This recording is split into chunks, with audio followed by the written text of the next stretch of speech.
itu jatuh kepada perorangan ketika dia sudah balik. Kembali ke pelajaran yang kemarin ya, di mana balik itu tandanya ada tiga ya, ada tiga, maaf. Di mana yang kemarin sudah sempurna umur 15 tahun baik laki-laki atau perempuan, kemudian dia mengalami mimpi basah di umur 9 tahun baik laki-laki atau perempuan, dan yang terakhir yaitu ketika seorang perempuan mengeluarkan darah haid di umurnya haid atau sudah 9 tahun kurang 16 hari. Jadi ketika sudah memenuhi salah satu dari balik ini, maka nanti kewajiban-kewajiban orang Islam yang lain itu juga akan jatuh pada seseorang itu gitu. Saya lanjutkan. Arkanul Islam khamsah, rukunnya Islam ada 5. Yang pertama, awalu syahadatu alla ilaha illallah wa asyhadu anna Muhammadar Rasulullah. Yang pertama yaitu 2 kalimat syahadat. Yang pertama 2 kalimat syahadat yang mana berbunyi asyhadu alla ilaha illallah wa asyhadu anna Muhammadar Rasulullah. Jadi untuk yang semisal seseorang itu dari kecil belum Islam, maksudnya dia tuh dari garis keturunan nonis, kemudian dia mau masuk Islam, maka dia harus mengucapkan 2 kalimat syahadat ini untuk pertanda dia masuk ke agama Islam. Itu tidak udah melakukan ini. Tapi kalau untuk orang yang dia mau dilahirkan dari garisnya Islam, udah dari kecil dia Islam karena agamanya anak kecil itu mengikut pada orang tuanya. Kemudian asani utawi kang kaping pindho iku iqamus sholati, jumenengake sholat. Yang kedua rukunnya Islam itu mendirikan sholat. Jadi kalau misal ditanya kamu Islam sholat enggak, kayak gitu. Kalau sholat tapi sholatnya tuh Daud, gak ada sholat dalam hukum Islam, gak ada sholat Daud ya. Misal sholatnya cuma subuh sama maghrib, karena kalau siang tuh sekolah atau kerja, gak ada alasan seperti itu. Yang namanya rukun itu tuh harus ada gitu ya. Rukun itu tiang pokok, dimana kalau bangunan, ibarat bangunan kalau tiangnya nggak ada nggak bakal bisa berdiri kayak gitu. Jadi kalau kamu bilang Islam kok di identitas aku juga Islam, dari kecil juga Islam, tapi sholatnya nggak ada, ini jadi sama aja apa ya, kayak bangunan tanpa tiang jadi nggak bisa berdiri kayak gitu loh. Yang namanya Islam ya berarti selain syahadat yang kedua itu melaksanakan sholat. Kalau sholat nggak ada ya Daud, kalau puasa Daud ada itu. Sama kayak apa tuh, sholat tuh kalau rukun ya, selagi sholat aja tuh ada rukunnya berdiri, padahal itu rukun yang mana harus ada ketika dia sholat. Tapi nanti ada rukhsah buat orang yang nggak bisa berdiri, gimana? Masih tetap sholat kah? Masih nggak harus berdiri? Enggak.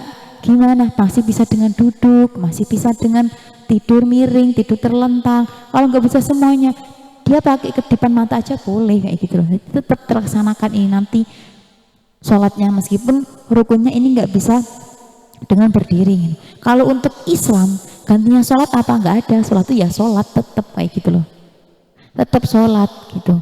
Orang yang sholat aja dimana rukunnya yang pertama itu berdiri bagi yang mampu, kalau yang nggak mampu masih ada rukhsah. Tapi kalau untuk rukhsah nggak sholat itu nggak ada, kecuali nanti disolatkan kayak gitu loh. Tapi kalau orang sakit ya benar-benar dia nggak sadar tuh, kayak orang kritis koma, itu baru dia nggak sholat kayak gitu. Tapi kalau untuk orang yang saya gini tuh misalnya, dia sakit, dia memang udah sakit tuh lama banget, atau memang baru sakit tapi udah drop, dia nggak bisa gerak, misal stroke atau gimana, nggak bisa gerak sama sekali, cuma bisa kedip mata. Jadi kalau ditanya mau makan mah, cuma kedip, ya kedip gitu masih bisa. Itu nanti sholatnya gimana? Pakai kedipan mata aja, boleh kedipan mata gitu. Ataupun nanti orangnya itu udah merem terus, tapi dia kalau diajak ngomong bisa, misal respon dia kadang gerakin jari atau dia cuma mengangkat kepala kayak gitu, tapi cuma merem, meskipun dia merem diajak ngomong dengar, paham itu. Itu sholatnya pakai apa? Bayangan dia tuh boleh. Jadi dalam pemikiran dia lakukan sholat, waktunya rukuk dia itu seolah juga rukuk, terus bacaannya juga bacaan rukuk, itu boleh. Jadi sholat tuh nggak ada tawaran ya, nggak ada diskon mau sholat setengah apa-apa gitu, nggak ada. Tapi kalau untuk musafir bepergian itu ada diskon. Saya katakan tuh diskon, rukhsah sebenarnya. Kalau dalam hukum tuh namanya rukhsah, bukan diskon. Kalau diskon tuh dalam belanja, ini rukhsah. Jadi semisal musafir itu boleh sholatnya mau dijamak di qashar itu boleh, jamak qashar juga boleh dengan adanya catatan tertentu ya, ada syarat-syaratnya, udah melebihi batas bolehnya di qashar dan dijamak kayak gitu. Saya lanjutkan untuk rukun Islam yang ketiga, asalisu utawi kang kaping telu iku ita'u zakah, aweh zakat. Jadi rukun Islam yang ketiga yaitu mengeluarkan zakat. Ini zakat itu loh, zakat fitrah. Kalau kita tuh mau lebaran biasanya itu untuk orang Islam itu wajib mengeluarkan zakat kayak gitu. Selanjutnya untuk yang keempat, arabi'u utawi kang kaping papat iku saumu Ramadan, puasa bulan Ramadan.